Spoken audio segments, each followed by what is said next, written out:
This is the life of my great-grandpa, Eugene Marks. Eugene was born in 1905 to his parents Jenny and Frank Marks. Eugene had a total of 7 siblings, but lost touch with most of them because they remained in Romania when he immigrated with his parents. Life in Romania was very hard. The Marks family didn't have much money and lived in very poor conditions.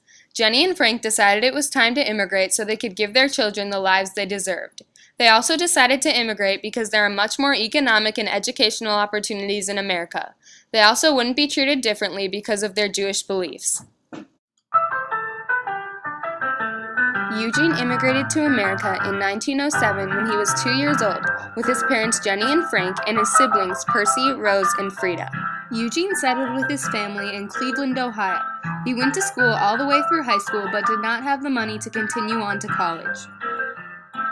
His first jobs were putting up wallpaper, painting walls, paneling, laying linoleum, and brickwork. My grandma says that she had never seen a handyman come to her house because Eugene knew how to fix everything. When he grew up, he became a grocery store owner. The grocery store's name was F&M, which stood for Frank and Marks. Frank was my grandma's Aunt Charlotte's last name. Eugene and Joe Frank opened the store together. Joe ran the front of the store, and Eugene was the butcher. Eugene had to know all of the various cuts of meat and how to cut and handle it safely. He worked 6.5 days per week, leaving early in the morning and returning at 6:45 to 7 p.m. every day except for Sunday. Sundays he would arrive home at 12:45 to 1 p.m. Eugene had a freezer in the store and went in and out of it many times during the day. It wasn't easy work, the cold freezer and the constant lifting of heavy sides of meat and the slicing and cutting of it. He took on that job because he was good with his hands and Joe wasn't. A downside, among other things, was he couldn't take a day off because no one could do his job. He had no backup, so he rarely took any time off. Eugene took care of everything in the household, from the lawn to the furnace to the appliances and painting walls. He also helped clean the house and iron the clothes as Anna became less able to do things. My grandma says they never had cleaning help. Eugene's wife's name was Anna Marks. Later in Eugene's life, he was diagnosed with type 2 diabetes. He endured 2 operations on his right leg, which resulted the leg being amputated above the knee. After this procedure, life was very hard for him. Eugene and Anna didn't have much money and their house was not handicapped accessible. He fought hard to maintain his independence and pretty much succeeded throughout his life. When he was down, he would turn to his daughter, Betty, who is my grandma, for support, and she was always there for him when he needed her. Eugene loved to bowl, and he belonged to many bowling leagues until he couldn't bowl anymore. When he was young, he was also a great athlete and loved sports.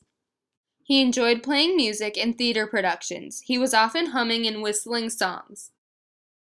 This is Eugene, Anna, and unknown people attending a fancy event held in Cleveland, Ohio.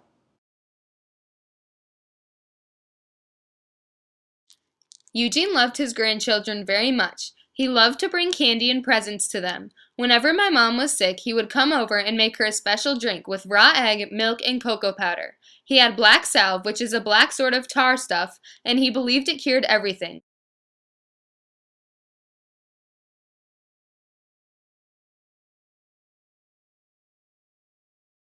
He loved his dog Shane, who was a pug. They would do everything together.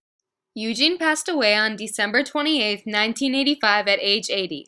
He was buried at Zion Memorial Cemetery in Cleveland, Ohio.